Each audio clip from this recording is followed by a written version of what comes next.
Hello students, कैसे हैं आप। आइए आज हम लोग पढ़ने के अगले क्षेत्र में बढ़ते हैं और पढ़ते हैं कक्षा 7 हिंदी, स्कूल मुझे क्यों अच्छा लगा। मेरे छात्रों, मैं आपको बताना चाहूँगा, इस पाठ को आप स्वाध्याय से भी आप पढ़ सकते हैं और इस पाठ को पढ़ने के लिए आप जानेंगे कि ये कहानी प्रमुख रूप से 3 व्यक्तियों के अंदर केंद्रित है, जिसमें एक छात्रा जो 7 साल की बच्ची है, तोतो चांद जिसका नाम होता है, और उसकी माँ उसके साथ में जिस स्कूल में प्रवेश कराने जाती है, उसका जो कक्षा अध्यापक है, वहाँ का जो प्रधानाचार्य है, उसके विषय में।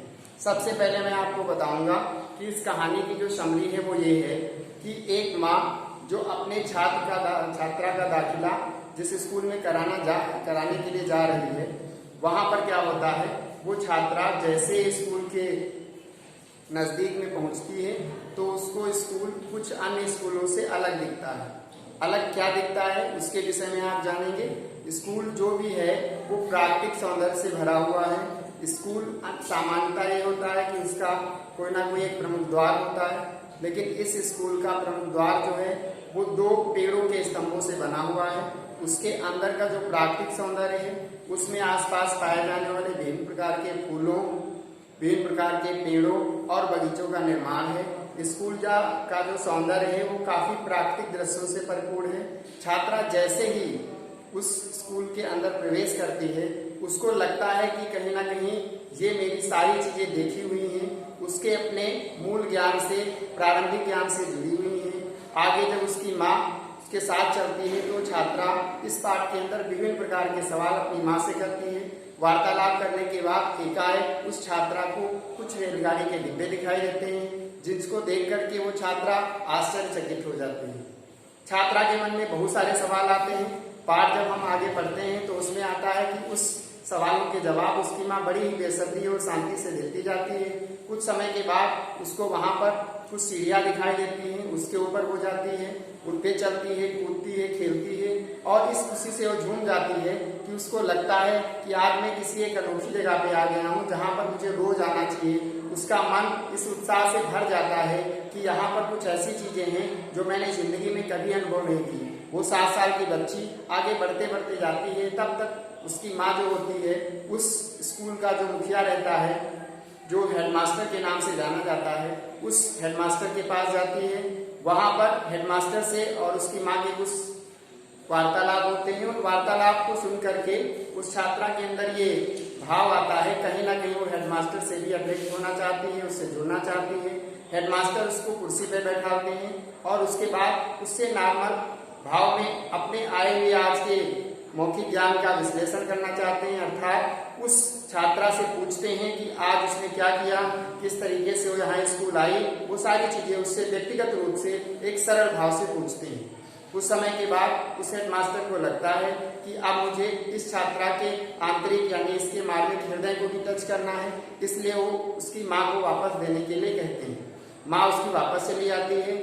वह छात्रा जो तोतो चांद होती कुछ समय के लिए हेडमास्टर के पास व्यक्तिगत रूप से रहती है। हेडमास्टर उससे विभिन्न प्रकार के बहुत ही सरल भाव से सवाल करते हैं। बड़े ही मार्मिक ढंग से वो छात्रा हेडमास्टर के सारे सवालों का जवाब देती है और सवाल कुछ इस प्रकार से होते हैं कि उसके कैसे कपड़े अच्छे लगते हैं, क्या खाना अच्छा लगता है, पापा का स्वभाव कैसा है, मम्मी का स्वभाव कैसा है।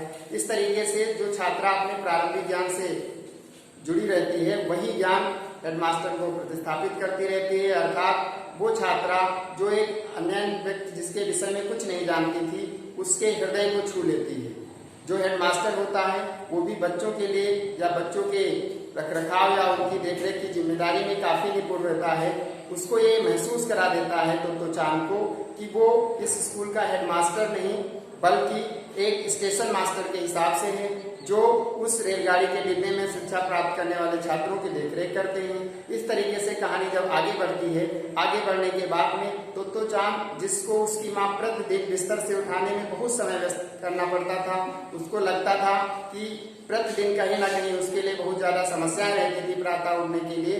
अब तोतो चांद को इंतजार रहता है कि अगले दिन जब सुबह हो वो तुरंत ही अगले दिन स्कूल आए। इसके लिए हेडमास्टर और उसकी माँ और तोतो चांद का जो ये संवाद होता है, यह आप अपनी पाठ्य पुस्तक में पढ़ सकते हैं। हाँ, अंत में इतना जरूर है कि जो तोतो चान है और जो हेडमास्टर है उसका जो वार्तालाप है, इस वार्तालाप को लेखक ने इतनी मार्मिक ढंग से प्रस्तुत किया है कि लग रहा है कि जो एक छात्रा है और एक जो शिक्षक है उसके अंदर का जो संवाद है वो इस तरीके से होना चाहिए कि छात्रा के अंदर का सारा डर समाप्त हो जाए और कहीं ना कहीं छात्रा जो एक शिक्षक रहता है उसके बीच का जो एक संबंध रहता है, जो एक लगाव रहता है, वो इतने बारीकी और नजदीकी और सरल स्वभाव में आ जाए जिससे लग जाए कि हमारा शिक्षक नहीं, हमारा हितैषी है, हमारे संबंधी के जैसे ही रहता है। इस तरीके से अंत में दूसरे दिन जब तोतो चान सुबह उठती है तो उसका बैग, उसके कपड़े, उसकी जो भी दैनिक क्रियाएं रहती हैं अतिशीघ्र स्वतः ही कर लेती है और उसके बाद स्कूल जाने के लिए तैयार हो जाती है।